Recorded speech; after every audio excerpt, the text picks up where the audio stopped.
ওকে, সবাইকে আসসালামু আলাইকুম। আশা করি সবাই ভালো আছো। আজকে যে টপিকটা আমরা পড়াবো গতকাল টপিকেরই কি বলো পরবর্তী অংশ। গত ক্লাসে আমরা কি পড়িয়েছিলাম নিশ্চয়ই তোমাদের মনে আছে? মনে আছে গত ক্লাসে কি পড়িয়েছিলাম? না মনে নাই না? আচ্ছা, না মনে থাকলে একটা মাইর দেওয়া দরকার। আচ্ছা, আমি একটু মনে করাই দিচ্ছি। দেখো গতকাল আমরা কি পড়িয়েছিলাম একটু মনে করাই দিচ্ছি। প্রথমে একটু খেয়াল করো, মনোযোগ সহকারে সবাই খেয়াল করবে। সেটা হচ্ছে গত ক্লাসে আমরা হাইড্রোজেন পরমাণু, এই যে হাইড্রোজেন পরমাণু ব্যাসার্ধ নির্ণয় করেছিলাম। ব্যাসার্ধ নির্ণয়টা পড়েছিলাম। এখন ব্যাসার্ধ নির্ণয়ের প্রক্রিয়াটা আমরা জেনেছিলাম, মানে ব্যাসার্ধটা কীভাবে নির্ণয় করে সেই প্রক্রিয়াটা আমরা জেনেছিলাম। কথাটা বুঝে নিও, কী কী জেনেছিলাম? ব্যাসার্ধ নির্ণয়ের প্রকৃতি বা কীভাবে নির্ণয় করে জেনেছিলাম। তো ওভারঅল আমার সূত্রটা এসেছিল এরকম, যে সূত্র যে আর ইজ ইকুয়াল টু যে N square H square 4 pi square ই স্কোয়ার এম জেড। এই সূত্রটা আমার এসেছিল। কী এসেছে আবার বলো তো? N square H square 4 pi square ই স্কোয়ার কি জেড বলো? এম জেড এসেছে। কথাটা বুঝে নিও। এখন আমাকে বলো, এই জায়গাতে যে সূত্রগুলো ব্যবহার করব, এই প্রত্যেকটা মানই আমি সিজিএস এককে ব্যবহার করব। কোন এককে বলো? সিজিএস এককে। কেন আমি সেটাও তোমাকে বলেছিলাম আগের ক্লাস যারা করো নাই তাদের জন্য। যখন আমরা কুলম্বের সূত্র ব্যবহার করেছিলাম এই সূত্রটা আনার জন্য, মানে এই সূত্রটা প্রয়োগটা করার জন্য বা এই সূত্রটা প্রমাণ করার জন্য আমরা কুলম্বের সূত্র ব্যবহার করেছিলাম। কার সূত্র? কুলম্বের সূত্র। তো কুলম্বের সূত্রতে আমরা জানি যে এফ ইজ ইকুয়াল টু, আমরা সবাই জানি যে কে ছিল ইন্টু Q1 তারপর Q2 divide by D square. কের একটা মান ছিল, এই কের মানটা হচ্ছে 1 বাই কত বলো তো? 4 পাই কি বলো? এপসাইলন নট, এরকম একটা মান ছিল কের। কিন্তু সিজিএস এককে এই কের মানটাকে যদি আমরা 1 ধরি, তাহলে সেক্ষেত্রে এটার মান Q1/Q2 divide by D square. তাহলে কের মানটাকে আমরা কত ধরছি বলো? 1। এই কের মানটা 1টা হচ্ছে সিজিএস এককে। কোন এককে বলো? সিজিএস এককে। মানে সিজিএস এককে কের মানটা 1 আসে। কার মানটা 1 আসে? কের মানটা 1 আসে। এখন তুমি যদি আমাকে বলো যে গত ক্লাসের পড়া, এটা কোন ক্লাসের পড়া বলো? গত ক্লাসের পড়া। এই কের মানটা সিজিএস এককে যে 1 আসে, এখান থেকে আমি এই মানগুলো এই সূত্রটা প্রয়োগ করেছি। এই কারণে আমি এই সূত্র যখন আমি লিখব তখন প্রত্যেকটা মানই কোন এককে বসাইতে হবে বলো? সিজিএস এককে। এখন এই সূত্রে যদি তুমি এমকেএস একক বসাও তাহলে তোমার আনসার হবে না। আনসার হবে না।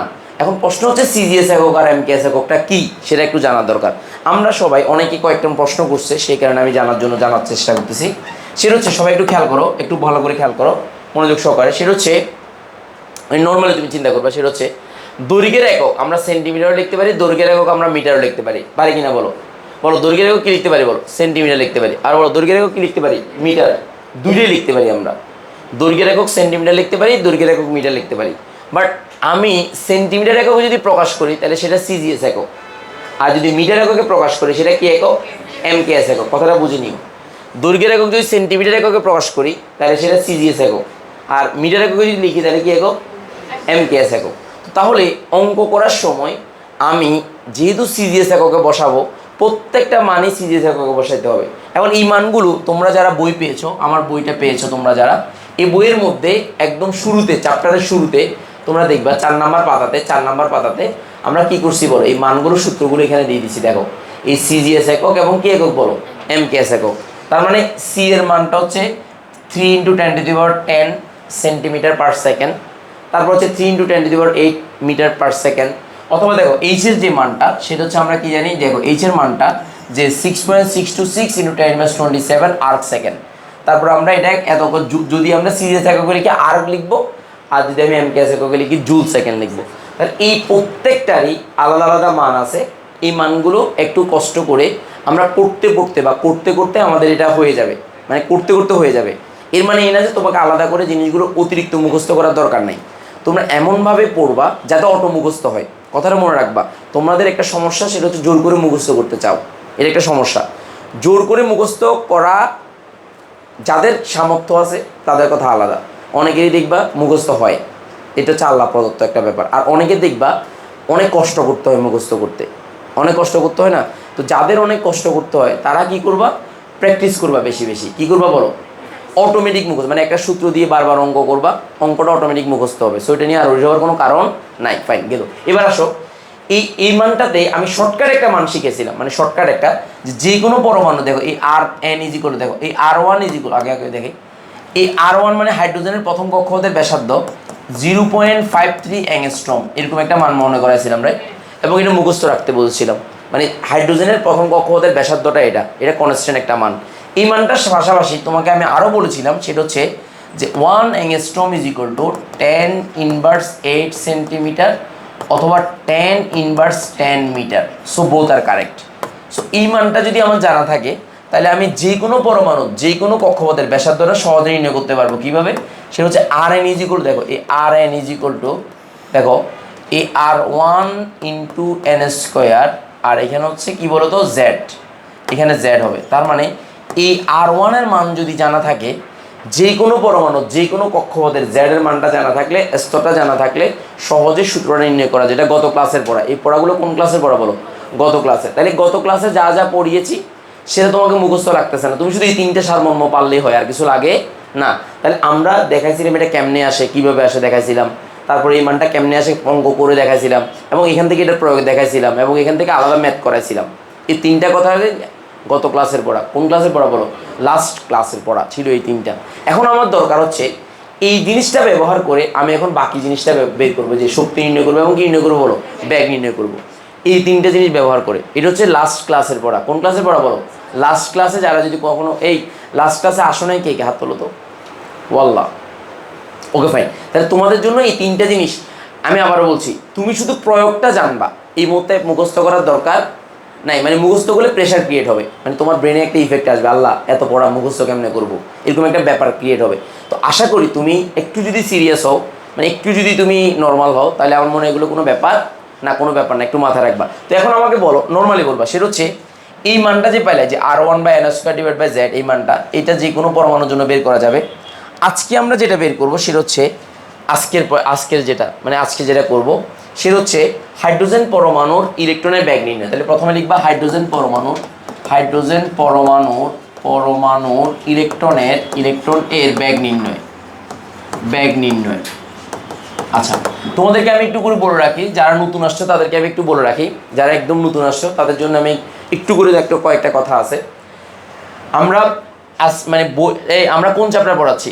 গুণগত রসায়ন পড়াচ্ছি। দেখো গুণগত রসায়ন পড়াচ্ছি, গুণগত রসায়ন। এই গুণগত রসায়নের প্রথম যে পার্টটা ছিল সেটা হচ্ছে কণিকা সংক্রান্ত। কি সংক্রান্ত? মানে মৌলিক কণিকা, যে ইলেকট্রন, প্রোটন, নিউট্রন, তারপর হচ্ছে আইসোটোপ, আইসোবার, আইসোটোন, একদম প্রথম ক্লাসটা ছিল এটা।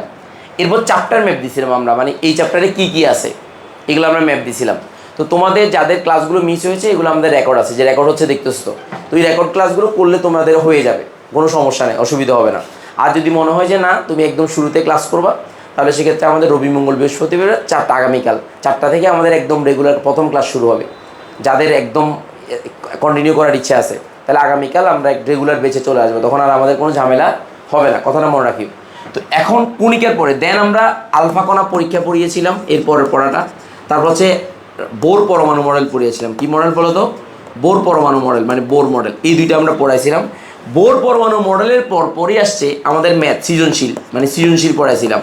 তার মানে এই টপিকগুলো থেকে কী কী সৃজনশীল আসে সেটা আমরা পড়াইছিলাম, কথাটা বুঝে নিও।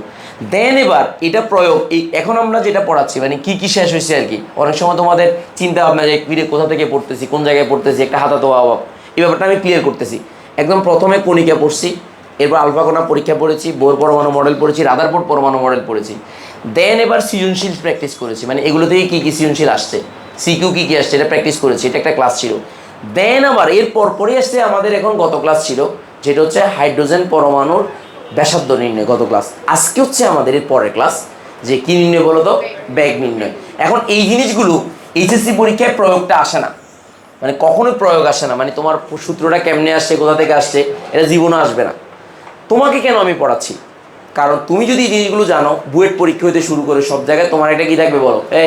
তোমার একটা ভয় কম থাকবে।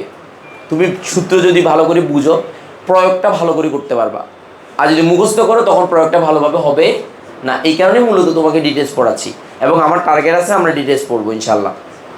তোমরা একটু আমাকে সহযোগিতা করবা, কিন্তু আমি বলে দেবো কোনটা পরীক্ষার জন্য দরকার, কোনটা পরীক্ষার জন্য দরকার নেই। তখন তুমি একটা অ্যাজাম্পশন করে তুমি পড়াটা গুছাইতে পারবা।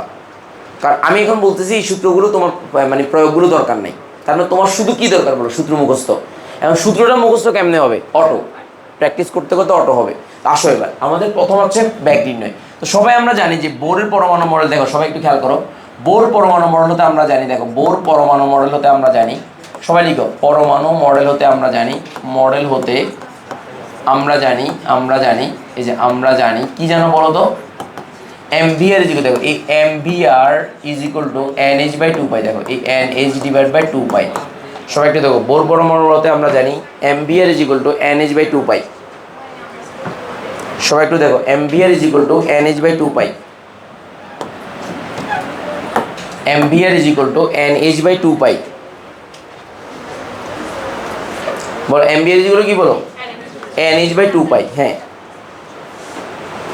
আচ্ছা, এবার তুমি খেয়াল করো, এই সূত্রটা হচ্ছে বোর পরমাণু মণ্ডলের দ্বিতীয় স্বীকার্য। কি স্বীকার্য বলো? মানে দ্বিতীয় যে সূত্রটা, সূত্রটা জানা আছে এসএসসিতে, তো তোমরা মনে হয় পড়ার কথা এটা। আচ্ছা, এম মানে কি বলো তো, ইলেকট্রনের ভর। বি মানে কি, ইলেকট্রনের ব্যাগ। এই ব্যাগ বললে হবে না, কার ব্যাগ? নাকি পরমাণুর ব্যাগ? ইলেকট্রনের ব্যাগ। আচ্ছা, এমটা কার ভর, পরমাণুর ভর না ইলেকট্রনের ভর?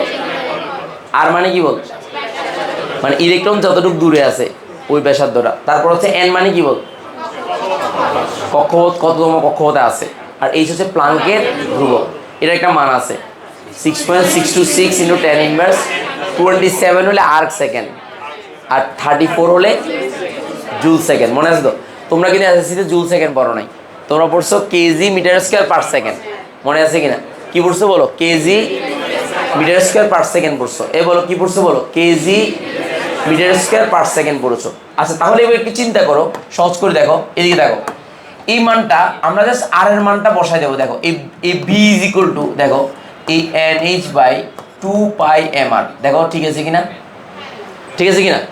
জাস্ট কোনো একটি স্টুডেন্ট যদি হঠাৎ করে যে ব্যাগ নির্ণয়ের সূত্র ভুলে যায়, তখন সে চালাকি করে আর এর মানটা বের করে, আর এর মানটা কোন সূত্র দিয়ে বের করবে মনে আছে? এই সূত্র দিয়ে, শর্টকাট সূত্র দিয়ে বের করে যদি এই মানটা এখানে বসায় যদি অঙ্ক করে, তাহলেও তার অঙ্ক হবে, তাহলেও তার অঙ্ক হবে। কেন হবে বলো তো? মানে কনসেপ্টটা সে জানে। কি জানে আবার বলো? কনসেপ্টটা সে জানে। কথাটা বুঝে নিও। এখন আমাকে বলো, যে তোমরা নিজেরাই বলবো, আমি বলার দরকার নেই। দেখো এদিকে দেখো, এই জায়গাতে আমরা সবাই জানি যে আর এর মানটা আমরা মুখস্থ, তাহলে এই এন এইচ 2 পাই এই এম তো ইন্টু এই N square H square 4 pi square ই স্কোয়ার এম জেড। সূত্রটা মুখস্থ কিনা বলো তো? অটো।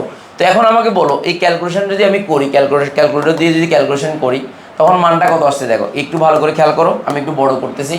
দেখো ভালো করে তুমি খেয়াল করো, তো বড় করলে তুমি একটু দেখো, এই যে 2 পাই 2 কাটাকাটি যদি চলে যায়, তো তাহলে এখানে তুমি খেয়াল করো, এই যে উপর হচ্ছে এনএইচ, এই যে উপর হচ্ছে এনএইচ, তারপরে দেখো এই জায়গাতে আমরা খেয়াল করো যে কাটাকাটি করো, 2 পাই থাকবে, এম এম কাটা যায় ই স্কোয়ার জেড, আর এই জায়গাতে এন স্কোয়ার এইচ স্কোয়ার থাকবে।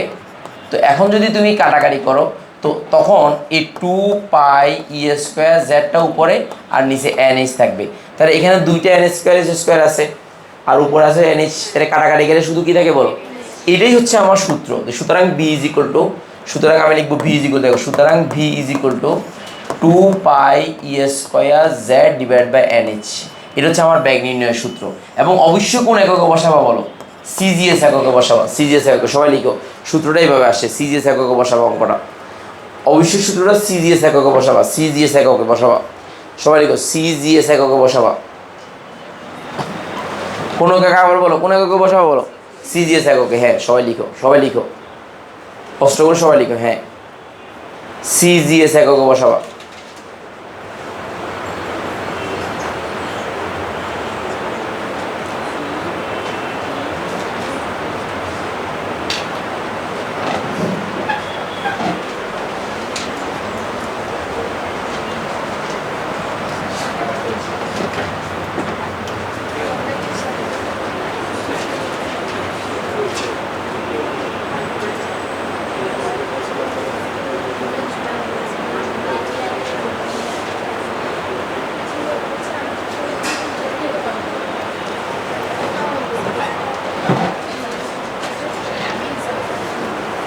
সবাই লিখছো? কি এককে বসাবো বলো তো? সিজিএস এককে বসাবো। আচ্ছা, এবার তোমাকে আমি একটা প্রশ্ন দিচ্ছি, যে এই সবাইকে একটা প্রশ্ন দিচ্ছি, সেটা হচ্ছে, সবাই লিখছো না এটা? আচ্ছা, লিখার পরে এখন দেখো তুমি একটা প্রশ্ন লিখবা, সেটা হচ্ছে হাইড্রোজেনের প্রথম কক্ষপথে আবর্তনরত ইলেকট্রনের ব্যাগ কত? দেখো হাইড্রোজেন এর প্রথম কক্ষপথে আবর্তনরত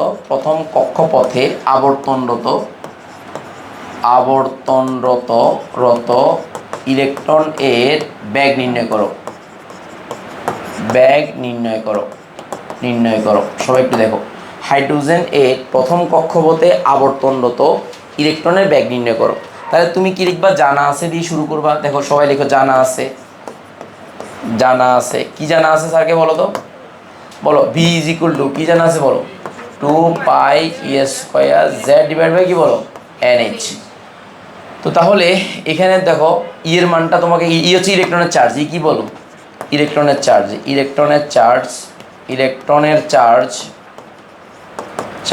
দেখো, ইলেকট্রনের চার্জ একটু ভালো করে খেয়াল করো।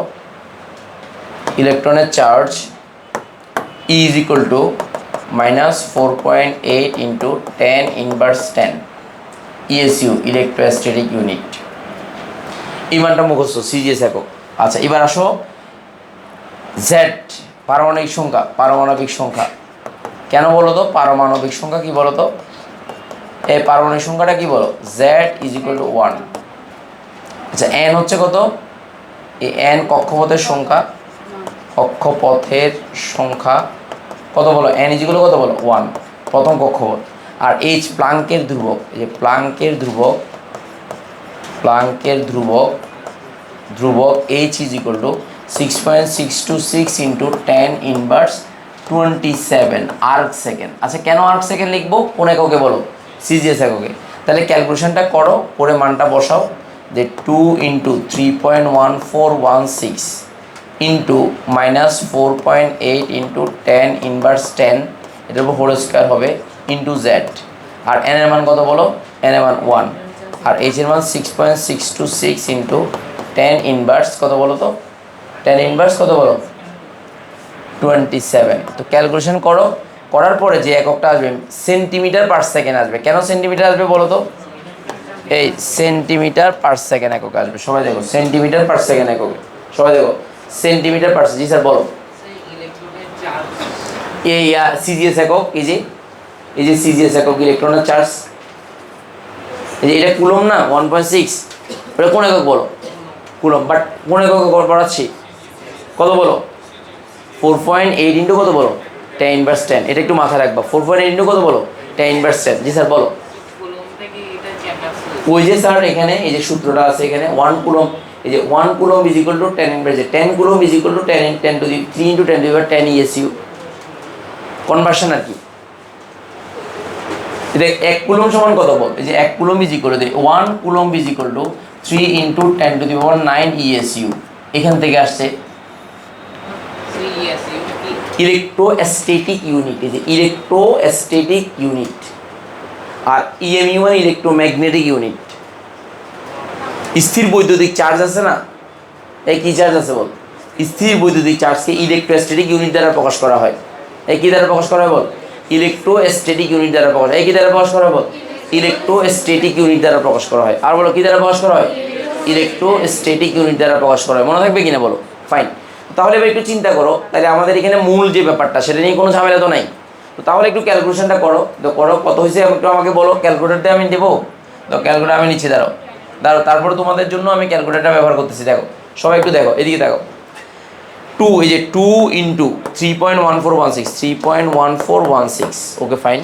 তারপর হচ্ছে ইন্টু, দেখো ইন্টু 4.8, এই যে 4 মাইনাসটা লিখে লাগবে না কেন বলো তো, স্কোয়ার আছে, 4.8, দেখো 4.8 এক্সপোনেনশিয়াল ইনভার্স 10, এই যে ইনভার্স 10 যদি স্কোয়ার দিই, যদি আমি এই এক্সপোনেনশিয়ালটা ব্যবহার করি, যদি আমি কি ব্যবহার করি, এক্সপোনেনশিয়ালটা যদি আমি ব্যবহার করি, আমি আবার বলছি যদি কি ব্যবহার করি বলো, এক্সপোনেনশিয়াল যদি ব্যবহার করি, তাহলে ব্র্যাকেট দেওয়ার দরকার হয়, মানে পুরোটা একটা ইউনিট হিসেবে থাকে। তো এই কারণে ডাইরেক্ট স্কোয়ার লিখে দিলে এটা পুরোটার উপরে স্কোয়ার বুঝাবে। আচ্ছা ইন্টু জেড এর মান কত বলো, 1, দরকার নাই, তাহলে ইজিগুলো দিয়ে দিলাম, তার মানে উপরে পুরো মানটা পেয়ে গেলাম। এবার ভাগ, এই যে ভাগ, তাহলে 1 দরকার নাই, 6.626 এক্সপোনেনশিয়াল ইনভার্স 27, যে 27। তো ক্যালকুলেশন যদি করি তাহলে মান কত আসছে বলো, 2, মানে তার মানে কি 28, তার মানে দেখো 2.2, তারপর কত বলো, তারপর হচ্ছে 18, তারপর 480120 ইন্টু দশমিক কত বলো, দাঁড়া আমি বুঝে দিচ্ছি, দশমিক কত বলো, দশমিক 7, এই যে 7, এখানে 7 দিলাম। এই মানটাকে আমরা চাইলে, এই মানটাকে আমরা যখন আমরা কি এককে ব্যবহার করব বলো, এই মানটাকে আমরা এই মানটাকে আমরা দেখো, এই মানটাকে আমরা একটু ভালো করে খেয়াল করো, এই মানটাকে 2.1848 ইন্টু 10⁻, দেখো 1 2 3 4 5 6 7 8, তাহলে 8 ঘর আগে লিখছি, তাহলে 10 centimetre per second. So answer কয় ঘর আগে বলো? 8 ঘর আগে, যত ঘর আগে লিখবো তত ⁸ দ্যাটস ইট। মাথায় ঢুকছে কিনা? তাহলে আমরা জেনে গেলাম কি হাইড্রোজেনের প্রথম কক্ষপথের কি নিচে শিখে গেলাম বলো, ব্যাগ নির্ণয় শিখে গেলাম, সহজে শিখে গেলাম, শর্টকাটে শিখে গেলাম। এখন তুমি যদি চাও এই সূত্র দিয়ে শর্টকাট মারতে পারবা, কেমন জানো? এই শর্টকাট সূত্র দিয়ে মারতে পারবা। দেখো শর্টকাট সূত্রটা একটু দেখে নাও, সবাই এটা করছো কিনা দেখো, সবাই করছো, লিখেছো খাতায়? আগে মাথায়, তারপরে কোথায় বলো? খাতায়। দেখিও মানে আধা আধা গাদার মতো পড়িও না, পুরোটা ভালো করে পড়ো। অনেক সময় দেখা যায় অর্ধেক বুঝছো অর্ধেক বুঝো না, এরকম যাতে না হয়। না বুঝলে হাত তুলবা বা বুঝি নেই স্যার, স্ট্রেট ফরওয়ার্ড কথা বলবা, তখন আমার জন্য সুবিধা হবে। স্ট্রেট ফরওয়ার্ড কথা বলে আমার জন্য সুবিধা হবে। আচ্ছা এবার একটু সবাই খেয়াল করো, আমি আবারও বলছি, পরীক্ষাতে সূত্রের প্রমাণ আসবে না, এই সূত্রের প্রমাণ আসবে না পরীক্ষায়। তাহলে পরীক্ষা আসবে এটা কি বল? হ্যাঁ, তো তাহলে এই জিনিসগুলো মানে আমি যখন তোদেরকে পড়াবো তখন আমরা এই সূত্রগুলো কোথা থেকে আসছে, যেমন বুয়েট পরীক্ষাতে দেখ, বুয়েট পরীক্ষাতে এই টাইপ ভিত্তিক যে প্রশ্নগুলো আমি অবশ্যই এর আগের বেছে দেখেছিলাম, এই যে টাইপ ভিত্তিক যে প্রশ্নগুলো আছে, মানে কোন টাইপের প্রশ্ন কোন বোর্ডে কোন মানে বুয়েটে কত সালে কোন কোন জায়গা থেকে আসছে প্রশ্ন, সবগুলো প্রশ্নগুলো তোদেরকে দিয়ে দেবো আলাদা করে। এই যে এখানে একদম আলাদা করে টপিক ভিত্তিক প্রশ্ন, কি ভিত্তিক প্রশ্ন বল? দেখ 2020 সাল থেকে 1 সাল থেকে 2000 কত সাল পর্যন্ত বল, যত প্রশ্ন বুয়েটে আসছে সবগুলো প্রশ্ন তোদেরকে দিয়ে দেবো। দেখ কোন ইয়াতে, দেখ এই 2021 সালে আসছে একটা এই চ্যাপ্টার থেকে, 2020 সালে কয়টা বল? 3টা কোয়েশ্চেন আসছে, তারপর 2017 সালে 4টা কোয়েশ্চেন আসছিল, কথাটা বুঝে নে।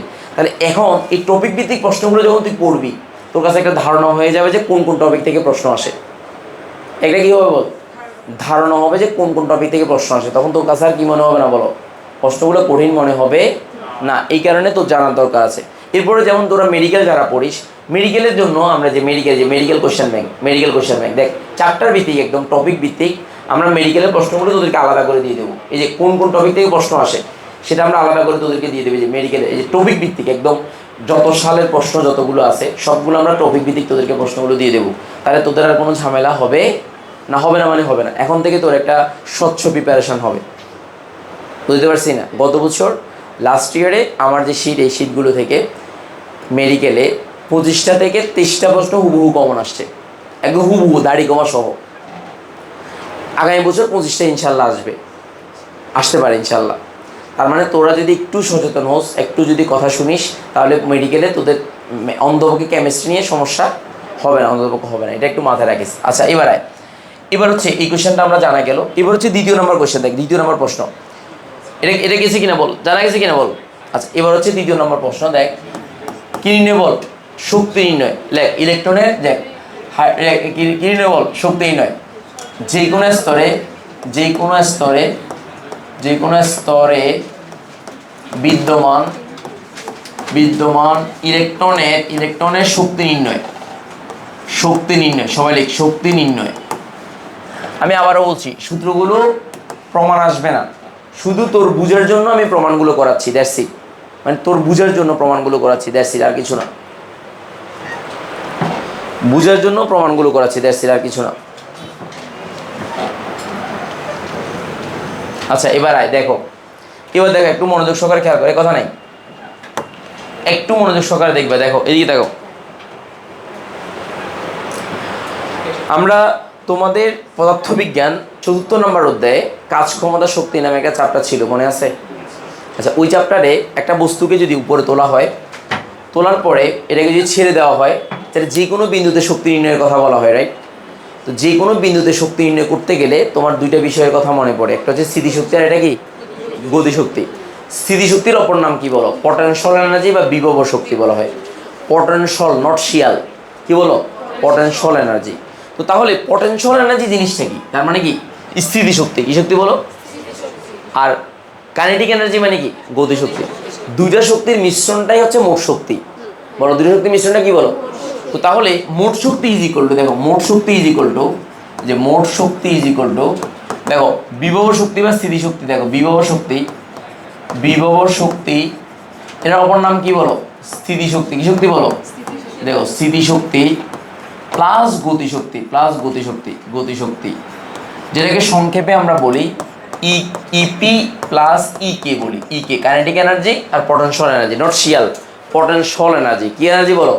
Potential energy, not potential, potential energy. এই কি এনার্জি আবার বলো? Potential energy. এটা একটু মনে রাখবা, পটেনশিয়াল এনার্জি। Okay fine. আচ্ছা এবার আসো সবাই একটু ভালো করে দেখো, এই কথা না, এবার একটু ভালো করে দেখো, মনোযোগ সহকারে দেখবে। দেখো এদিকে দেখো, এই পটেনশিয়াল এনার্জি বা স্থিতিশক্তি এটা কিন্তু সূত্র দিয়ে বের করা যায়। কি করা যায় বলো? এবং এই সূত্র যখন প্রয়োগ করতে যাব তখন ক্যালকুলাসের দরকার হবে। কার দরকার হবে? এখন তোমরা ক্যালকুলাস কি করছো? করো নাই। তাহলে আমি যদি এখন তোমাকে বুঝাই তাহলে তোমার কাছে কি মনে হবে? কঠিন মনে হবে। কি মনে হবে বলো? মানে তোমার কাছে ক্যালকুলাসটা যেহেতু এখনো করো নাই তাহলে তোমার কাছে জটিল মনে হবে। তো এই কারণে আমি তোমাকে ছোট্ট একটা টার্ম মুখস্থ করতে বলবো। কি করতে বলবো? আমি একটু দেখাই, তারপর তোমার স্বস্তির জন্য আমি একটু দেখাচ্ছি। দেখো আমি তোমাকে দেখাচ্ছি। দেখো এই মানগুলো ক্যালকুলেটর দিয়ে যদি আমরা করি বা ইয়া দিয়ে করি, দেখো আমি দেখাচ্ছি, একটু সবাই দেখো। এই বোর পরমাণু মডেলের পরপর হচ্ছে হাইড্রোজেনের। দেখো এই যে হাইড্রোজেনের আমরা শক্তি বা ব্যাগ নির্ণয়ের ব্যাপারটা আমরা দেখবো। দেখো ভালো করে দেখো, এই যে কক্ষপথের ব্যাসার্ধ, শক্তি এবং কি নির্ণয় বলো? বলো কক্ষপথের শক্তি, ব্যাসার্ধ এবং কি নির্ণয় বলো? ব্যাগ নির্ণয়। তো তাহলে তুমি যদি একটু আসো এই ব্যাগ নির্ণয়ের ক্ষেত্রে দেখো আমরা দুইটা জিনিস, একটা হচ্ছে গতিশক্তি আর একটা কি বলো? স্থিতিশক্তি। এই গতিশক্তির মানটা স্থিতিশক্তির মানটা এই ক্যালকুলাস ব্যবহার করে, কি ব্যবহার করে বলো? ক্যালকুলাস মানে হচ্ছে কি সীমা ইন্টিগ্রেশন, যেটাকে বলা হয় ইন্টিগ্রেশন ডিফারেন্সিয়েশন বলে আর কি। এটা কি করছো? করো নাই? কারো কি করা আছে? আচ্ছা তাহলে এখন যদি তোকে এটা বুঝাতে যাই, মানে এই ব্যাপারটা বুঝাতে যাই, তাহলে তোর কাছে জিনিসটা কঠিন মনে হবে। এই কারণে তোকে মনে রাখতে হবে স্থিতিশক্তির সূত্র কি বল? Z E square by minus Z E square by কি বল? আর। জাস্ট মাথায় রাখবে, আর কিছু মনে রাখার দরকার নাই। আচ্ছা আমাকে বল, এটা মনে রাখার তো দরকার নেই। কেন দরকার নেই? কারণ তোর কি এটা পরীক্ষা আসবে, প্রমাণ আসবে? আসবে না। জাস্ট তোর বুঝার জন্য জিনিসটা করাচ্ছি। কার জন্য বলতো? বুঝার জন্য। তাহলে একটু আমাকে বল যে স্থিতিশক্তি যখন আমরা করব তখন দেখ এই যে minus Z E square divide by কি বল? আর। আর গতিশক্তি যেটা হাফ এম বি স্কোয়ার, এটা মনে হয় সবারই মনে আছে। হাফ এম বি স্কোয়ার মনে আছে তো? তাহলে একটু কষ্ট করে এবার একটু খেয়াল, V square is equal to, দেখ V square is equal to আমরা সবাই জানি, এর আগে অঙ্ক যখন করেছিলাম, আগের ম্যাথটা যখন করেছিলাম, দেখ এদিকে আগের ম্যাথটা যখন করেছিলাম তখন একটু দেখ এই বি স্কোয়ারের মান ছিল আলাদা। দেখ বি স্কোয়ারের আলাদা মান ছিল। এই কার মান ছিল বলতো? বি স্কোয়ারের আলাদা মান ছিল। আমি তোকে দেখাই যে বি স্কোয়ারের আলাদা, এই যে বি স্কোয়ার সমান এই b square is equal z E square by কি বল? M r. এই কি ছিল বল? জেড ই স্কোয়ার বাই কি বল? M r. এই মানটা এই জায়গাতে যদি বসাই, দেখ এই minus Z E square divide by R, তাহলে প্লাস এখানে এই যে হাফ এই এম, তো এই বি স্কোয়ার সমান কি বল? জেড ই স্কোয়ার বাই কি বল? M R. M M A কাটাকাটি যাবে, তো কাটাকাটি যদি যায় তখন কি মান আসবে? দেখ একটু দেখ, ভালো করে খেয়াল কর, মানটা কি আসবে? মানটা আসবে দেখ একটু ভালো করে দেখ, minus Z E square by r minus এই যে প্লাস, দেখ এদিকে দেখাও এ হাফ, এখানে আর এখানে জেড ই স্কোয়ার। দেখ তো একটু ভালো করে, বল জেড কি বল? ই স্কোয়ার। একটু দেখ এই যে Z E square by R, একটু দেখ জেড ই স্কোয়ার বাই কি বল? আর। একটু ভালো করে খেয়াল কর, Z E square by R, Z E square by R, একটু ভালো করে খেয়াল কর, Z E square by R, Z E square by R. সবাই লিখো Z E square by R.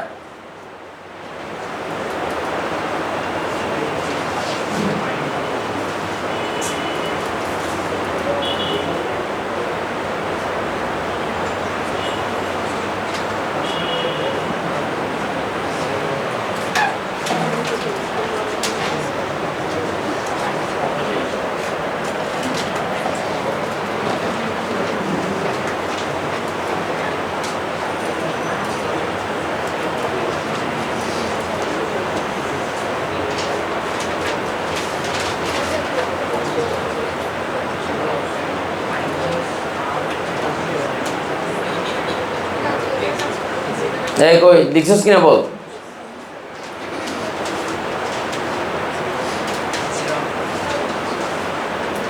এই লিখেছি কিনা বল? আচ্ছা এবার একটু খেয়াল কর, দেখ এখানে আমরা সবাই জানি যে মাইনাস ওয়ানের সাথে যদি প্লাস হাফ যোগ করি তাহলে কত হয় বলতো? মাইনাস হাফ না? মাইনাস হাফ কিনা বল না? এখন দেখ এটা পূর্ণ আর এটা হাফ, রাইট? হাফ কিনা বল না? লসাগু করলেও যেই কথা, আমি সরাসরি লিখলেও কোনো অসুবিধা। তাহলে এখানে মান যেটা বেরোবে, দেখ এই মাইনাস, এই যে মাইনাস জেড ই স্কোয়ার দেখ, এই z E square divide by যে 2r, রাইট? 2r মানে হাফ আর, তার মাইনাস কেন? -1 থেকে যদি প্লাস হাফ বিয়োগ হয় তাহলে কত হবে? Minus half. তাই মাইনাস হাফ মানে এই যে হাফ লিখলাম আর এখানে পুরো মানটা লিখে ফেললাম। নাকি তোরা লসাগু করবি? যেইলাও কি বল, তুই বুঝতেছিস? আচ্ছা, এখন আমাদের কি দরকার জানিস? শুধুমাত্র আর এর মানটা এখানে বসাবো, আর কোনো কিচ্ছু দরকার না, জাস্ট আর এর মানটা বসাই দেবো। দেখ, এই আর এর মানটা যদি বসাই, দেখ এই minus Z E square 2 into দেখ এই N square H square 4 pi square E square M z, that's it. তো মানটা যদি বসাও তাহলে আমরা কি মানটা পাবো? ক্যালকুলেশন যদি কাটাকাটি করো তাহলে দেখো এটা কাটাকাটি করো, তাহলে এই জায়গাতে আমাদের আসছে যে 2 pi square E to the power 4 M Z square divide by কি আসবে বল? M Z square divide by N square H square, এবং তার আগে মাইনাস বলবে। এটাই হচ্ছে আমাদের সূত্র। সুতরাং আমাদের মূল সূত্রটা, সুতরাং ক্যালকুলেট কাটাকাটি করলেই মানটাই আসবে। সুতরাং আমাকে বল ইএন ইজ ইকুয়াল টু, মানে যে কোনো শক্তি is equal to -2 pi square E to the power 4 M Z square divide by N square H square. এটাই হচ্ছে আমাদের মূল সূত্র। এবং এই সূত্র অবশ্যই কোন এককে বসাবো বলো? সিজিএস এককে বসাবো। সবাই লিখো সিজিএস এককে বসাবো, সিজিএস এককে বসাবো।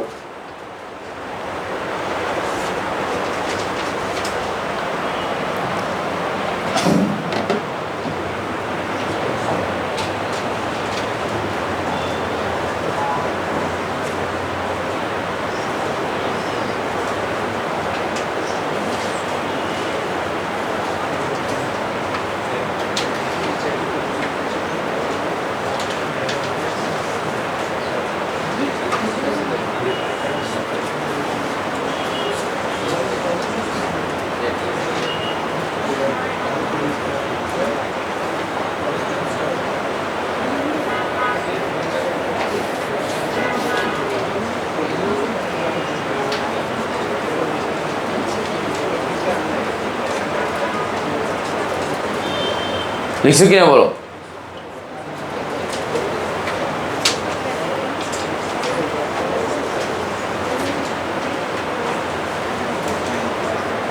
লেখা হয়েছে? আচ্ছা, এবার আমরা এই সূত্রের প্রয়োগটা দেখবো। এই সূত্রে কি দেখবো বলো? প্রয়োগ, যেটা বোর্ড কোশ্চেন আসছে, এক ডিলের 2 ভাগে সবগুলো তোমরা দেখবা। তোমাদেরকে স্যার দেখাচ্ছি যে আগে যখন আমি, এটা কি সবাই লিখছো? আচ্ছা, এখন আমাকে এখানে বলো ই মানে কি? ইলেকট্রনের চার্জ, আর এম হচ্ছে ইলেকট্রনের ভর, আর জেড হচ্ছে পারমাণবিক সংখ্যা, এন হচ্ছে কক্ষপথের সংখ্যা, আর এইচ হচ্ছে কার সংখ্যা? প্লাঙ্কের ধ্রুবক। কার ধ্রুবক বলো? এই সূত্রটা অটো মুখস্থ হবে, ভয় পাওয়ার কোনো দরকার নাই। কি মুখস্থ হবে বল? অটো মুখস্থ হবে। তাহলে একটু দেখ পরীক্ষায় কীভাবে আসবে সেটা দেখ। পরীক্ষাতে এই একটা বোর্ড প্রশ্ন আসছিল, এরকম বোর্ড প্রশ্নটা একটু ভালো করে দেখ। এই বোর্ড প্রশ্নটা একটু লিখবা, লিখার পরে দেখো এই যে কোয়েশ্চেনটা, এটা তোমাদেরকে যখন পড়াছিলাম তখন আমি বাদ দিয়ে গেছিলাম। তখন আমি বলছিলাম দেখো এই 3 নম্বর প্রশ্নটা দেখো, ইলেকট্রনের শক্তি। এই দেখো তৃতীয় থেকে কোথায় আসছে বল? দেখ তৃতীয় থেকে দ্বিতীয় কক্ষপথে আসছে। তো বলছে উদ্দীপকের মডেল যদি হাইড্রোজেন পরমাণুর হয়, ইলেকট্রনের ধাপান্তরে শোষিত শক্তি। আমরা জানি যে নিচ থেকে যদি উপরে যায় শোষণ করে শক্তি, আর উপর থেকে যদি নিচে আসে বিকিরণ করে। মনে রাখবা শোষিত শক্তি এবং বিকিরিত শক্তি পরস্পর সমান। আবার বলো শোষিত শক্তি এবং বিকিরিত শক্তি পরস্পর সমান। আমি আবার বলছি শোষিত শক্তি এবং বিকিরিত শক্তি কি বল? পরস্পর সমান। আমি আবার বলছি শোষিত শক্তি এবং বিকিরিত শক্তি পরস্পর কি বল? সমান। কথাটা মনে রাখিস, শোষিত শক্তি এবং বিকিরিত শক্তি পরস্পর কি বল? সমান। মনে রাখতে হবে, কথাগুলো মনে রাখতে হবে। যদি মনে রাখস তাহলে এই উপর থেকে নিচে আসছে, নিচ থেকে উপরে যাক, সেম কথা, শক্তির মানটা কি বল? সমান হবে। এখন আমাকে বল, তোকে যদি বলতো যে শোষিত শক্তি হিসাব না করতে, তাহলে তুই সরাসরি অঙ্ক করে ফেলে কোনো সমস্যা হইতো না, সরাসরি সূত্র ছিল। কিন্তু যখন তোকে শোষিত শক্তি বের করে কম্পাঙ্ক বের করতে বলছে, তখন তোর হিসাবটা কীভাবে আসবে? আমি যদি বলি যে এই জিনিসটা তুই কীভাবে খাতায় করবি, তাহলে আমি একটু লিখতেছি খাতায়, দাঁড়া ওয়েট, এইদিকে দেখা। প্রশ্নটা হচ্ছে এরকম যে মনে কর একটা কে স্তর, তার এল, কে এল, তারপর কি বল? এম। তো এই কে, এটা এল, এটা এম, এম। এখন ইলেকট্রনটা ধাপান্তরিত হয়েছে, ধাপান্তরিত হলে এই তৃতীয় থেকে দ্বিতীয়তে আসছে, এই কথা বুঝি নেই। তাহলে আমি যদি বললাম এটা হচ্ছে হাইড্রোজেন পরমাণু, হাইড্রোজেন পরমাণু। এখন আমার প্রশ্ন হচ্ছে, গ নম্বর প্রশ্ন হচ্ছে ধাপান্তরের শক্তি হিসেব করে। কীভাবে হিসাব করে বল? ধাপান্তরে দেখি, ধাপান্তরের শক্তি হিসেব করে, ধাপান্তরের ফলে শক্তি হিসেব করে। আমি শর্টকাটে লিখতেছি, ফলে শক্তি হিসেব করে, যে হিসাব করে কি নির্ণয় করতে বলছে বল? কম্পাঙ্ক নির্ণয় করতেছে, কম্পাঙ্ক কম্পাঙ্ক নির্ণয় করো, এই যে নির্ণয় করো। তখন এই ক্ষেত্রে তোমার যে কথাটা হবে, যে বিষয়টা মাথায় রাখতে হবে সেটা হচ্ছে, দেখো ই এন মানে E3, তার মানে E3 is equal to E3 কেন বল, তৃতীয় স্তর, তাহলে তৃতীয় স্তরের শক্তি, যে তৃতীয় স্তরের ইলেকট্রনের শক্তি ইজ ইকুয়াল মাত্র মাইনাস কি বল Z E to the power Z না কি বল 2 pi E to the power 4, তারপর mz স্কয়ার ডিভাইড বাই কি বল n স্কয়ার h স্কয়ার। তাহলে এখানে তুই মান একটা বসানোর পরে দেখ, একটু বসা একটা মান বসাবি, তাহলে মানটা বসা, একটু ভালো করে খেয়াল করে এদিকে তাকাও। তাহলে n এর মান হচ্ছে 3 স্কয়ার ইন্টু কত বল 6.626 ইন্টু 10 ইনভার্স 27, তারপর হোল স্কয়ার, মানটা বসা। এরপর হচ্ছে -2 into 3.1416 whole square into -4.8 into 10 inverse 10। এরপর দেখ ESU whole to the power 4, এটা whole to the power 4 into n এর মানটা কত 9.11 ইন্টু 10 ইনভার্স কত 28, আর ইন্টু জেড এর মান হচ্ছে 1 স্কয়ার, একটু ভালো করে খেয়াল কর 1 স্কয়ার।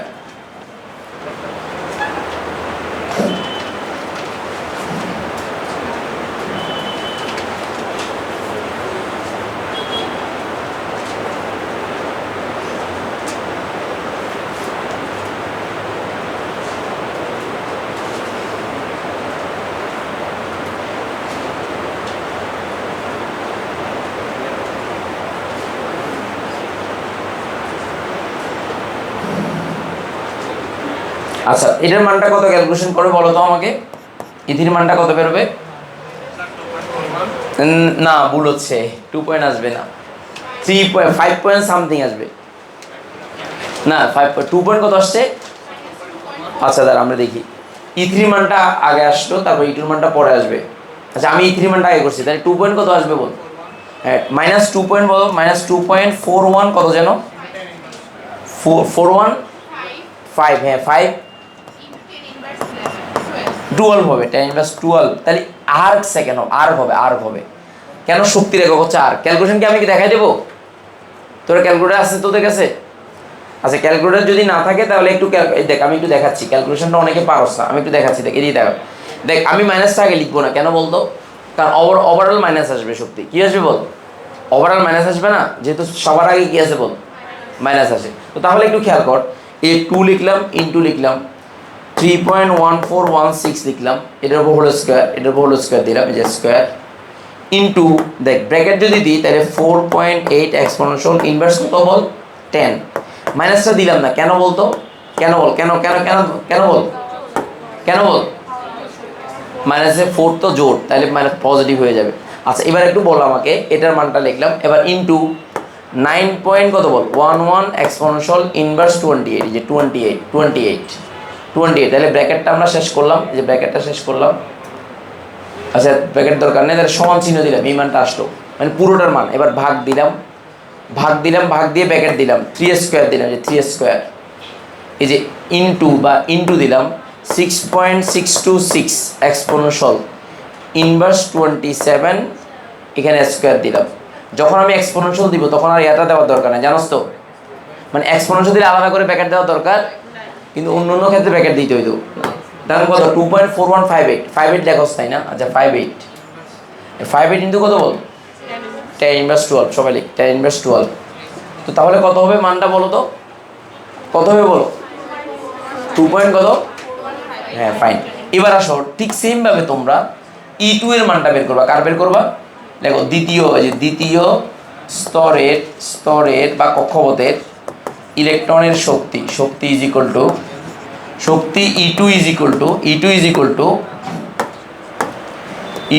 টু দেখ -2 pi square E to the power 4 mz square right, mz square, আর এখানে n স্কয়ার h স্কয়ার। এবার মানটা বসা, এটা মান হচ্ছে 2 স্কয়ার হবে, 2 স্কয়ার ইন্টু কত হবে বল 6.626 ইন্টু 10 ইনভার্স 27, তারপর হোল স্কয়ার হবে, আর এখানে -2 ইন্টু 3.1416, তারপর whole square into -4.8 into 10 inverse 10 to the power 4 into 9.9.11 into 10 inverse 28 into z মান হচ্ছে 1 স্কোয়ার। সবাই লিখো জেড মান 1 স্কোয়ার, সবাই লিখো।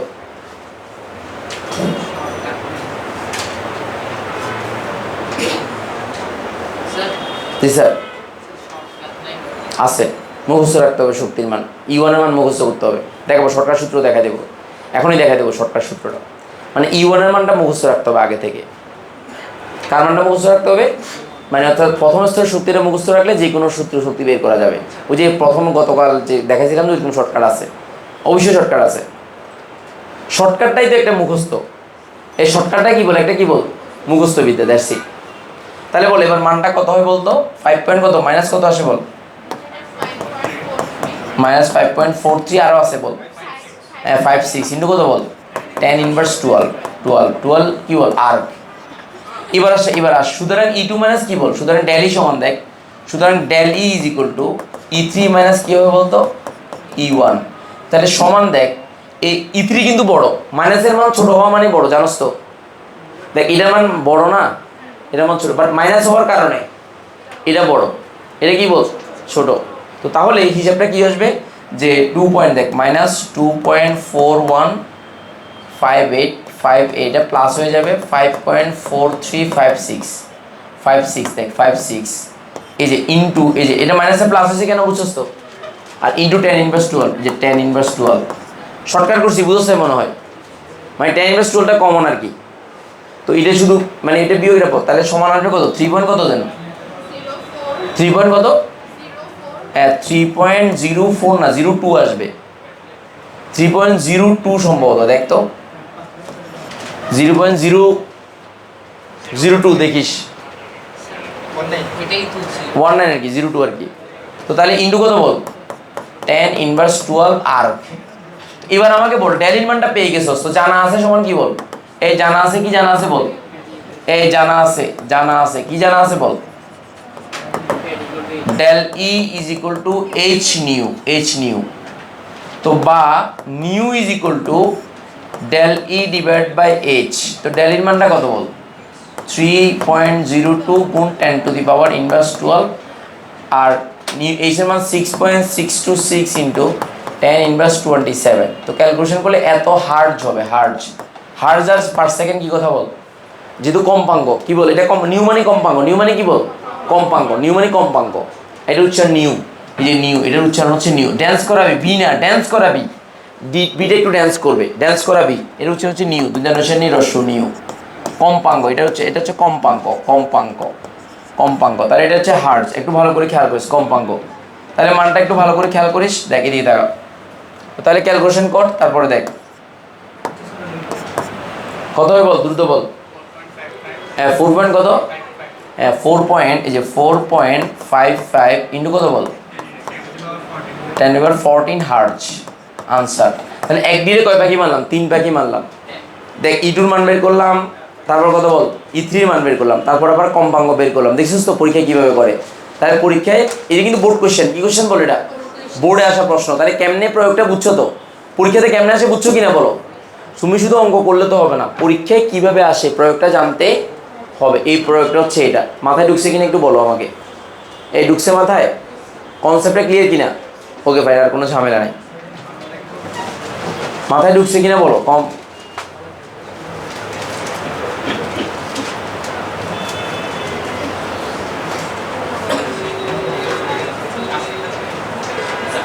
বলো 4.55 ইন্টু 10 ইনভার্স কত বলো? 40। এই 4.55 ইন্টু 10 ইনভার্স কত বলো? 10 ইনভার্স আছে 10 টু দি পাওয়ার। এই একটা মজার ঘটনা দেখ, ক্যালকুলেটর ছাড়া অঙ্ক করা যায়। ক্যালকুলেটর ছাড়া দেখ, মেডিকেল একটা প্রশ্ন আসছে, ক্যালকুলেটর ছাড়া তোকে অঙ্ক করতে হবে। দেখ এখন দেখ, মেডিকেলে ভর্তি পরীক্ষায় ক্যালকুলেটর ব্যবহার করা যায় না, জানো তো? মেডিকেল ভর্তি পরীক্ষায় ক্যালকুলেটর ব্যবহার করা যায় না, কিন্তু ম্যাথ দিয়ে দিছে। এই সমস্ত অঙ্কগুলো করার ক্ষেত্রে তোর ক্যালকুলেটর লাগে না, লাগে ঘিলু। দেখ আমি তোকে দেখাচ্ছি, এখনই দেখাচ্ছি আনসার এটা হয়েছে কিনা বল। সুতরাং কম্পাঙ্ক সমান কত বল? সুতরাং কম্পাঙ্ক, এই যে কম্পাঙ্ক সমান এত। আচ্ছা এবার আমি তোকে দেখাই যে মেডিকেলের অঙ্কগুলোতে গিলু লাগে যে, আমি মেডিকেলের অঙ্কটা কই যে এই মেডিকেলের অঙ্কটা দেখাচ্ছি, স্যার ইয়া দেখাচ্ছি, একটু সবাই মনোযোগ সহকারে খেয়াল কর। তোরা চিন্তা করবি যে আল্লাহ স্যার কি বলতেছেন, দেখ আমি দেখাচ্ছি। একটু গিলুর যদি ব্যবহার করিস তাহলে তোর কোনো কিছু মেডিকেলে আসা প্রশ্ন আমি দেখাচ্ছি, মেডিকেলে আসা প্রশ্ন এই যে দেখ, এদিকে দেখা কোশ্চেনটা যদি বা আনসার দেওয়া আছে, দেখ একটু খেয়াল কর। আমি আনসারটা কেটে দিই, তোর আনসার দেখছস? আনসার দেখেছিস? আচ্ছা দেখিস, আরে দাঁড়া আমি কেটে দিচ্ছি। অফ, তোরা দেখে গেছিস না? হাই হাই হাই, আচ্ছা এদিকে দেখা। ডেফিনেটলি এটা ডেন্টাল, দাঁত, দাঁত মানে বুঝছস তো, ডেন্টাল অ্যাডমিশন টেস্ট, দাঁত। দুষ্টামি করতেছি দেখ, তার মানে কত সালে আসছে বল, একদম রিসেন্ট একটা প্রশ্ন। এখন স্বভাবতই তোর কাছে মাথার ভিতরে ঢুকবে যে আল্লাহ মেডিকেল পরীক্ষায় ম্যাথ দিছে, ক্যালকুলেটর বের করে দিলে মাথা ঘুরাবে, রাইট? এবং গালি দিতে ইচ্ছে করবে, সত্যি না?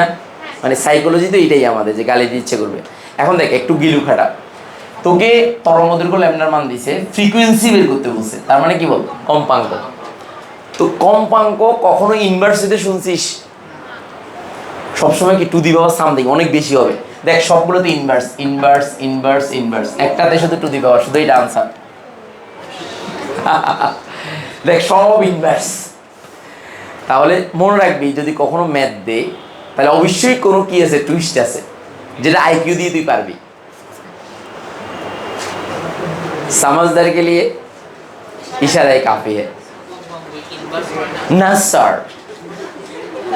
কোনো কণা, ক্ষুদ্রতম কণা যাদের তরঙ্গ দৈর্ঘ্য ছোট তাদের কম্পাঙ্কগুলো ইনভার্স হয় না। ক্ষুদ্র ক্ষুদ্র যেগুলা, যার যে তরঙ্গ দৈর্ঘ্য যত ক্ষুদ্র, দেখ অনেক ক্ষুদ্র না, ন্যানোমিটার না, ন্যানোমিটার মানে বুঝছো 10 ইনভার্স 9 মিটার। কত 10 ইনভার্স কি বল, 9 মিটার। তো 10 ইনভার্স 9 মিটার মানে ইনভার্স আছে। তো ইনভার্স থাকলে যখন আমরা জানি কম্পাঙ্ক সমান কি সি বাই ল্যামডা, তো সি হচ্ছে আলোর ব্যাগ বা ইয়ার ব্যাগ, আর ল্যামডার মান তো কি বলে যে এটা, তো ইনভার্সটা উপরে গেলে পজিটিভ হয়ে যাবে না, হবে কি না বল না? তো মনে রাখবি হার যখন হয় মানে প্রতি একক সময়ে উৎপন্ন কম্পন সংখ্যা, কথাটা এরকম, কথাটা বুঝে নে। কম্পন এই এই কম, তাহলে এখানে বেসিক ইউজ করলে কি ইউজ করলে বল, তো অঙ্কটা পারা যায়। এবং দেখবি অধিকাংশ ক্ষেত্রে এই ব্যাপারগুলো আছে অ্যাডমিশন টেস্টে। এই কারণে শুধুমাত্র পড়াশোনা করে অনেক জ্ঞানী হলে হয় না, লাগে একটু কি বল, বুদ্ধি, একটু বুদ্ধি লাগে, একটা আইকিউ লাগে। আমাদের অনেক স্টুডেন্ট আলহামদুলিল্লাহ মনে কর প্রিপারেশান নিছে তোর মনে কর ইঞ্জিনিয়ারিংয়ের জন্য, তো ডেফিনেটলি তারা মেডিকেল পরীক্ষা দেবে না, এটাই তো তাদের প্ল্যান। এখন একটা স্টুডেন্ট বলতেছে যে তার মা ডাক্তার, এখন তার মা বলতেছে যে বাবা তুই মেডিকেলের পরীক্ষাটা এমনি দে না, আমার ভালো লাগার জন্য দে। ফোন আবার ফোন করছে, স্যার কী করবো এখন? আমি বলছি ফর্ম নাও, সমস্যা নাই, আমি আমার সিটটা দিলাম। তারপর বললাম যে হাজারি স্যারের বইয়ের পেছনে যে এমসিকিউ আছে, অনুশীলন এমসিকিউ, ওগুলো ভালো করে পড়ো, আর এক্সট্রা করে কোনো কিছু পড়ার দরকার নেই। সে ছেলে চিরাং মেডিকেলে দিয়ে গেছে উইদর। আচ্ছা এখন পল, এটা টিকার কারণ কি জানিস? প্রথম হচ্ছে টেনশন মুক্ত পরীক্ষা দিছে। কি মুক্ত বল, টেনশন মুক্ত, মানে তার টিকলাম না টিকলে নাই। এই তার মধ্যে সে তো যাই হোক না কেন ভালো স্টুডেন্ট তো ছিল, তার বেসিক ক্লিয়ার ছিল, নিশ্চয়ই ক্লিয়ার ছিল, নাহলে তো এত সোজা না। এটা তো এমন করা যাবে না যে একদম না পড়ে গেছে, এটা তো বলাই উচিত না।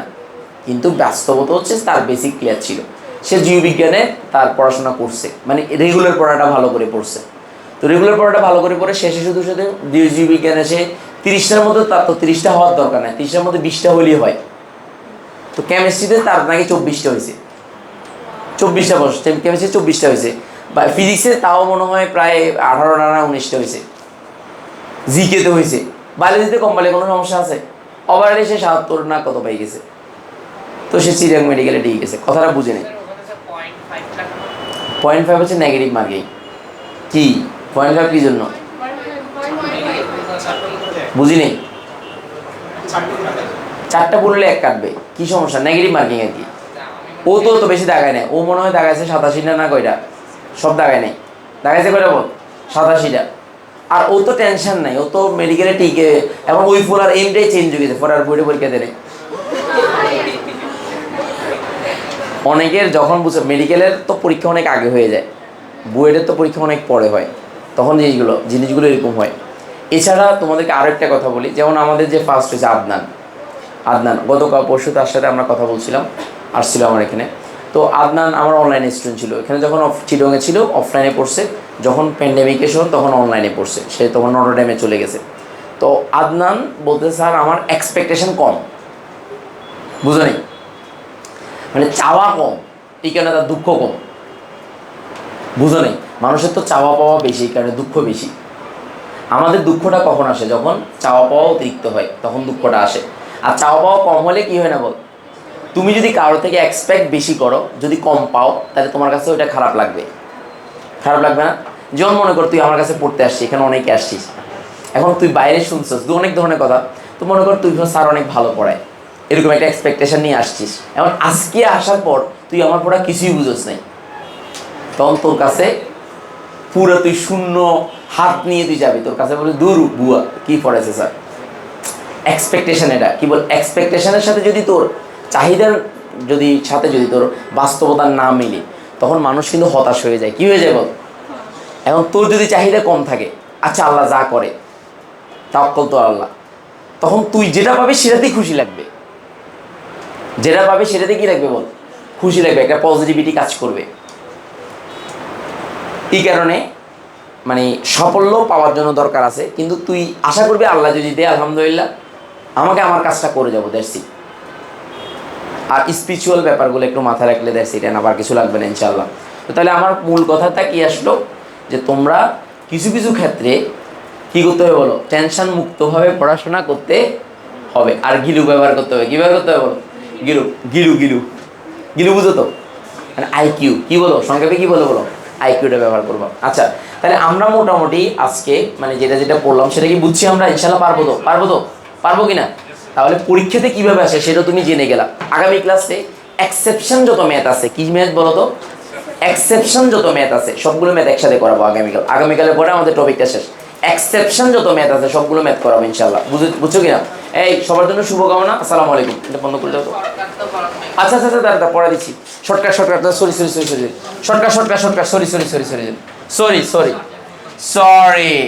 আয় শর্টকাট। এই আমি জানতাম, এটা আমার বলছে, আমি খেয়াল করি। এই শর্টকাট সবাই শর্টকাট। এ ভয় পাইস না, ভয়ের কিছু কানে, শর্টকাট। সবাই একটু দেখ, একদম শুরুতে 4 নাম্বার পেজে, কয় নাম্বার পেজে বল? 4 নাম্বার পেজে আমি শর্টকাটগুলো দিছি, তারপরেও তোদেরকে দেখাচ্ছি একটু দেখ শর্টকাট। এইদিকে দেখা, 4 নাম্বার পেজ উল্টেছস, এই 4 নাম্বার পেজ উল্টে দেখ, এদিকে দেখা, এদিকে দেখা। সবাই একটু লিখ, একটু সময় লেখ। এই যে en ইজ ইকুয়াল টু, সবাই একটু লেখ, en ইজ ইকুয়াল টু লেখ, en is equal to e1 into 1/n², সবাই লেখ, en ইজ ইকুয়াল টু, সবাই লেখ, শর্টকাটটা লেখ, en is equal to e1 1/n², দেখ en is equal to e1 1/n², shortcut স্কার। তাহলে e1টা কি স্যারকে বলতো? ইলেকট্রনের প্রথম কক্ষপথের শক্তি। তাই কোন কক্ষপথের বল? প্রথম কক্ষপথের শক্তি। আবার কোন কক্ষপথের বল? প্রথম কক্ষপথের শক্তি কি বলতো? E1। আবার বল, প্রথম কক্ষপথের শক্তি কি বল? E1। এখন প্রথম কক্ষপথের শক্তিটার মান যদি তোর মুখস্থ থাকে, তাহলে বাকি মানগুলো তোর জন্য পানির ভাত। বুঝতে পারছি কিনা? এবারে যে একটা সূত্র, আরেকটা সূত্র হচ্ছে Bn is equal two B1 into 1/n। এই যে শর্টকাট এটা, তার মানে প্রথম কক্ষপথের ইলেকট্রনের ব্যাগ যদি তোর জানা থাকে, তাহলে দ্বিতীয় সূত্রটাও তোর জন্য পারবি। তাহলে যে Bn is equal two B1 into 1/n লিখছিস? তার মানে কি বলতো স্যারকে আবার, যে প্রথম কক্ষপথের ইলেকট্রনের ব্যাগ যদি জানা থাকে, তাহলে বাকি মানগুলো তোমার জন্য কোনো কিনা বলো ব্যাপার না। তাহলে E1 এর মানটা বের করবা, বের করে যেটা হয় সেটা দিয়ে তুমি ক্যালকুলেশন করবা। আর B1 এর মানটা তুমি বের করো, B1 এর মান বের করছি না আমরা, কোনটা কত পাইছি বল? B1 এর মান কত পাইছি বল? ওই প্রথম অঙ্কটা করেছি যে 2 পয়েন্ট কত বল, 1 এর ইন্টু কত বলো, 10⁸ সেন্টিমিটার/সেকেন্ড, মনে আছে কিনা? তাহলে এই B1 এর মানটা যদি তুমি জানো, তাহলে বাকি মানটা তুমি পাবা। আর এখানে কত, E1 এর মান না, কার মান বল? E1 এর মান, দ্যাটস ইট। কনসেপ্ট যদি জানা থাকে, ইটুর মানটা জানোস না, ইটুর মান যেটা বেরোছে তাকে 4 দিয়ে গুণ করে দিলে E1 এর মান পাওয়া যাবে। আমি বলি, আমি দেখাচ্ছি, এদিকে দেখা, চালাকি আর কি, আমি একটু চালাকি, দাঁড়া একটু চালাকি দেখ, এদিকে দেখো, লজিক একটু খেয়াল করো। En is equal to -2π² e⁴ mz² divide by n² h²। সত্যি কিনা বল? আচ্ছা এবার আমাকে বল, n এর মানও 1 বসবে E1 এর জন্য, জেড এর মানও 1 বসবে। কিন্তু আমরা যখন ইডু ব্যবহার করছিলাম সবগুলো ঠিক ছিল, শুধু এখানে 2 বসাইছিলাম, রাইট? 2 স্কয়ার যদি বসাই তার মানে আমি কি সাইড দ্বারা ভাগ করে ফেলছিলাম না? তো আবার যদি সাইড দিয়ে গুণ করে ফেলি মানটা ইওয়ানের মানটা চলে আসতেছে না? 4 দ্বারা ভাগ করছি কিনা বল না? তো 4 দ্বারা যদি গুণ করে ফেলি ইটুর মান দিয়ে, তাহলে আমাদের মানটা চলে আসতেছে না? ওমার হাইড্রোজেন না, হাইড্রোজেনের জেড এর মান কত বসবে? 1। ইওয়ানের ইটুর মান কত পাইছিস বল? মাইনাস কত পাইছিস বল? 5 পয়েন্ট কত বল? এই দেখ 5.4, দেখ এই 5.43 কত পাইছিস বল আবার বল। দেখ আমি দেখ এই 5 পয়েন্ট, দেখ 5 পয়েন্ট কত বল? এই যে 43 কত বল? 56। এই যে ভাগ 4, সরি ভাগ না, সরি গুণ। আচ্ছা আমি 5 হই না, আচ্ছা দাদা সরি সরি 5 পয়েন্ট কত বল? 43 কত বল? 56 গুণ 4, এই যে 4 দেয়, তাহলে মান কত আসছে বল? দাঁড়া মান কত আসছে বল? 2.17। তো 2 পয়েন্ট কত বল? দাঁড়া ওয়েট, মানে 21 পয়েন্ট কত বল? যে 21.7 না? তো এখন আমাকে বল ইনটু 10 ইনভার্স 10 টু দি পাওয়ার কত বল? 10 ইনভার্স 12 না 10 টু দি পাওয়ার ইনভার্স 12। এই যে ইনভার্স 12, ইনভার্স 12 কি বল? আর্ক। তো এখন তুই একটু খেয়াল কর, একটু চালাকি কর, যে এই মানটাকে যদি তুই আগায় দিস 2.18 ইনটু 10 ইনভার্স, এই যে 10 ইনভার্স 11 আর্ক লেখা যায় না? যায় কি না? তাহলে এই এটা হচ্ছে ইউ1 এর মান। দেখ একটু ক্যালকুলেশন করে দেখ, এটা ইউ1 এর মান। এখন আরেকটাকে তুই যদি ইয়াতে লিখিস, কোথায় লিখিস, কোন এককে লিখিস বল? এমকেএস এককে লিখিস, তাহলে 2.18 ইনটু 10 ইনভার্স 7 কি হবে আর কি, কত কত গুণ, কত দ্বারা ভাগ হবে বল? কত দ্বারা গুণ হবে? আমরা সবাই জানি 1 erg is equal to 10 to the power 1 erg is equal to 10 to the power 7 joule, জানা, সরি 10 ইনভার্স 7 জুল, জানা আছে কিনা বলতো? এই যে আমরা সবাই জানি যে, তোদেরকে তো আমি দেখাইছি আগে একবার, একটু দেখাচ্ছি, দাঁড়া একটা minute. 1 joule is equal to 10 to the power 7 erg, রূপান্তর। তো সুতরাং আমাকে বল 1 আর্ক ইজ ইকুয়াল টু কি হবে বল? 10 ইনভার্স 7 জুল। তো আর্ককে যদি জুলে কনভার্ট করিস তাহলে কত দিয়ে গুণ করতে হবে? 10 ইনভার্স 7 জুল। তো তাহলে এই মানটাকে যদি 7 দিয়ে যে জুল এককে লিখতে যাস, তাহলে 11 সাথে কত যোগ করলে 7 হয়ে যাবে বলে? -11, তো আবার -7 সমান কত হবে বল? -18। তো তাহলে আমি যদি -18 একসাথে লিখি, এই যে -18 জুল লিখি, কোনো ভুল আছে? যেই লাও এই মানটাকে মুখস্থ রাখা যায় না? যায়। তো যাইলে সূত্র কি বল? ইএন ইজিগুলো কি বল? E1 ইন্টু 1/n স্কয়ার, 1 কি বল? আচ্ছা এখান থেকে এবার একটা সিদ্ধান্ত নেই এমসিকিউতে, দূরের যদি ইলেকট্রন হয়, মানে দূরবর্তী যদি ইলেকট্রন হয়, একীবর্তী বল, তাহলে ই এর মানটা কমে যায়। কার মান কমে যায়? কিন্তু মাইনাস হওয়ার কারণে এর মানে যত দূর হবে শক্তি তত বেশি হবে। শক্তি তত কি হবে বল? কেন আমি তোকে দেখাই, এদিকে দেখা, -2 বড় না -5 বড়? মাইনাস। তাহলে মান যত কম মাইনাস আকারে, সেই মানটা কি হবে বল? তো এখন দেখ সূত্র কিন্তু কি ছিল বলতো? এই সূত্রটা কি ছিল দেখতো? এই ইএন ইজ ইকুয়াল টু, দেখ এই EN is equal to E1 into কি বল? 1 কি বল? তো এখন আমাকে বল n এর মান যত বাড়বে, ই দ্বারা তত ভাগ হবে না, তত কমে যাবে না? কিন্তু মাইনাস থাকার কারণে, কি থাকার কারণে, আমার তো ভুল হয়েছে এখানে, কি মাইনাস দিছি, মাইনাস দিনে, তাহলে সূত্রে মাইনাস আসবে। সূত্রে কি আসবে বল? মাইনাস। এবার 2.18 ইনটু কত? 10 ইনভার্স 18 জুল, E1 এর মানটা। এই যে তোর শর্টকাট মুখস্থ থাকবে, V1 এর মান মুখস্থ থাকবে। এই যে কোনো পরমাণুর, যে কোনো কক্ষপথের ইলেকট্রনের শক্তি নির্ণয় করতে গেলে খুব সহজে বের করে ফেলা যাবে না? এখন তোকে আমি একটা দিলাম, দাঁড়া মুখোমুখি করে ফেলো, উইদাউট ক্যালকুলেটর। উইদাউট কি বল? Without calculator. এই শুন, মানে তুই যখন কোনো প্রতিযোগিতামূলক পরীক্ষাতে যাবি, তখন তুই ক্যালকুলেটর যখন বের করবি, ওই ক্যালকুলেটরের জন্য তোর মিনিমাম 30 সেকেন্ড ব্যয় হবে, রাইট? ওই 30 সেকেন্ড যদি তুই বাঁচাতে পারিস, তাহলে অন্য আরেকটা প্রশ্নের সময় বেশি পাবি। তাহলে তোর প্রতিযোগিতামূলক পরীক্ষা, বিশেষ করে অ্যাডমিশন টেস্টে, তোর এই সময়টা যে বাঁচানোটা একটা গুরুত্বপূর্ণ ইস্যু। দেখ সময় বাঁচানোটা একটা কি ইস্যু বল? গুরুত্বপূর্ণ। এই কারণে কিছু কিছু টেকনিক তোকে এখন থেকে শিখতে হবে। তাহলে সেটা আমরা এখন শিখেছি উইদাউট কি বল?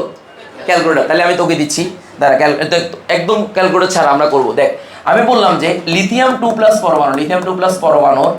পরমাণুর দ্বিতীয় কক্ষপথে, দেখ তৃতীয় কক্ষপথে মুখোমুখি করবো, তারা লিখার দরকার নেই, মুখোমুখি করবো। কি করবো বল? মুখোমুখি করি কিনা পারে, হ্যাঁ। তৃতীয় কক্ষপথের ইলেকট্রন এর শক্তি নির্ণয়, শক্তি কত? দেখ তুই সূত্র কি জানিস বলতো স্যারকে বল? ইএন ইজিগুলো কি জানিস বল? কত বল? ইউয়ান কি বল? ইউয়ান ডিভাইডেড কত?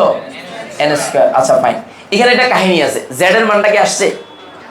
জেড এর মানটা আসছে? আসেনি। তাহলে এই জেড এর মানটা আমরা কি করতে হবে বল, এখানে কি করতে হবে? অ্যাড করতে হবে। যেহেতু কি বল, লিথিয়াম বলা হয়েছে। কি বলা হয়েছে বল? লিথিয়াম। এখন আমরা তোকে একটু করে দিই জিনিসটা, আমি বুঝিয়ে দিয়ে তারপর তোকে করতে সুবিধা হবে। বুঝে দেওয়ার পর তোকে করে দিলে সুবিধা। এদিকে দেখা, একটু বেসিক, এই বেসিক একদম সহজ। দেখ E1 এর মান লিখলাম, আর এখানে আমি লিখলাম En এর মান। তাহলে দেখ এই মাইনাস, দেখ ভালো করে খেয়াল কর, 2 pi square E to the power 4 M Z square divide by N square কি বল, এইচ স্কয়ার, মাইনাস দেখ এই যে 2 pi square E to the power 4 M Z square divide by কি বল, Z square divide by N square H square. আচ্ছা এখন আমাকে বল, একটু সহজভাবে বলবি, সহজভাবে। সেটা হচ্ছে এই E1 এর ক্ষেত্রে n এর মান 1 আর z এর মান কত বল, 1। এই মানটা 1 1 যদি লিখি তাহলে m n স্কয়ার z ছাড়া আর প্রতিটা মানে বাকি যে মানটা আছে, এই বাকি যে মানটা, এই পুরো মানটা এই n আর z ছাড়া এই পুরো মানটা কাটাকাটি চলে যাবে না? যাবে কিনা বল না? তাহলে শুধু বাকি থাকবে কি বল, n স্কয়ার। তাহলে আমি ইজ ইকুয়াল টু, এখানে সমান ইজ ইকুয়াল টু দিয়ে, এই যে ইজ ইকুয়াল টু দিয়ে আমি দেখ এখানে 1 দিয়ে এই জায়গাতে আমি z square by n square লিখতে পারি না? এর মান তো হাইড্রোজেনের প্রথম কক্ষপথের শক্তি। কার শক্তি বল? তো হাইড্রোজেনের জন্য তাহলে n এর মানও 1, z এর মানও কত বল, 1। বাট অন্য পরমাণুর জন্য z এর একটা মান থাকবে না? এ থাকবে কিনা বল না? থাকবে কিনা? পরীক্ষাতে সিল্লা কলা দিত একটু ঘুরে গাড়ায় দেবে, ওই কারণে তোকে বেসিকটা বুঝতে হবে। তো তাহলে এখন আমার চিন্তা কর, তাহলে আমি যদি এখন En এর মানটা বের করি, সুতরাং দেখ সুতরাং যদি আমি এখানে এই উপরে হচ্ছে E1 আর নিচে হচ্ছে En, একটু বুঝে নে। তাহলে এখানে যখন আমি ক্যালকুলেশনটা করবো একটু ভালো করে দেখে নে। সমান E1 এর মানটা কত বল, এখানে কত পাইছিস 1, আর এটা যখন উল্টে যাবে তাহলে n স্কয়ারটা উপরে যাবে, z স্কয়ারটা নিচে আসবে না? তো তাহলে সুতরাং আমাকে বল এই En ইজিগুলো তাহলে কত হচ্ছে বলতো?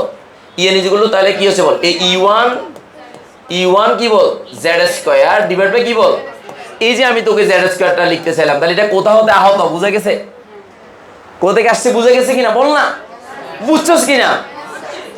समझदार के लिए ইশারাই কাফি है। বুঝতে পারলে মজা, না বুঝলে কিন্তু কঠিন। বুঝতে পারলে কি বল, মজা। তাহলে এইখানে এটা এই যে জেডটা লিখলাম, কোথা থেকে আসছে বুঝছস তো? তাহলে পুরো ব্যাপারটা তোকে জাস্ট দেখালাম, এগুলো কি পরীক্ষা আসবে? আসবে না, শুধু শর্টকাটটা আসবে। তাহলে আমি এটা পুরোটা মুছে দিচ্ছি। দেখ তাহলে কনসেপ্টটা আমি পুরোটা যদি মুছে দিই, বুঝবো না? আচ্ছা সরি। আচ্ছা এবার আয় তোর আয়, আমার মূল সূত্র হচ্ছে এটা। মূল সূত্র কোনটা বল, এটা। এই যে মূল সূত্র হচ্ছে এটা, এই যে মূল সূত্রটা এটা। এবার মানটা বসা, আমি শর্টকাট করে ফেলি। মানটা বসা, এই মানটা বসা যে ইয়নের মান কত বল, 2.18 ইন্টু কত বল, tan ইনভার্স কত বল 18, মাইনাস এই ইন্টু z এর মান হচ্ছে 3 স্কয়ার আর n এর মান কত 3 স্কয়ার। তো হাটাকাটি কর, কত হয় দে, এই কাটাকাটি কর, বল কত হয়, কত হয় বল, কত হয়? তিনে দিনে কাটাকাটি গেছে, দুইটাতে স্কয়ার কাটাকাটি চলে গেছে রে। ও মাই আল্লাহ, অঙ্ক হয়ে গেছে। এ অঙ্ক হয়েছে না? অঙ্ক হয়েছে কিনা? ক্যালকুলেটর ব্যবহার করছি? এই ক্যালকুলেটর ব্যবহার করছি? লাগবে না, ক্যালকুলেটর ব্যবহার করা লাগবে না। এই হচ্ছে গিলু। এই কি, এটা কি বল, গিলু যদি ভালো না হয় তাহলে শেষ। একটু গিলু থাকতে হবে নাকি? আচ্ছা এটা স্যার তোকে বেসিকটা ক্লিয়ার করার জন্য দেখালাম আর কি, দ্যাটস ইট। পারবি তো মনে হয় নাকি? ওকে ধন্যবাদ। এই তোর শর্টকাট, এই শর্টকাট। তোদের যদি কোনো কিছু অভাব বোধ হয় বলবি আমার, স্যার এই জিনিসটা পারি না, তারপর তোদেরকে ইনশাল্লাহ হেল্প করবো। ওকে এই এখন বন্ধ করে দাও। ধন্যবাদ সবাইকে, আসসালামু আলাইকুম। বন্ধ করে দাও।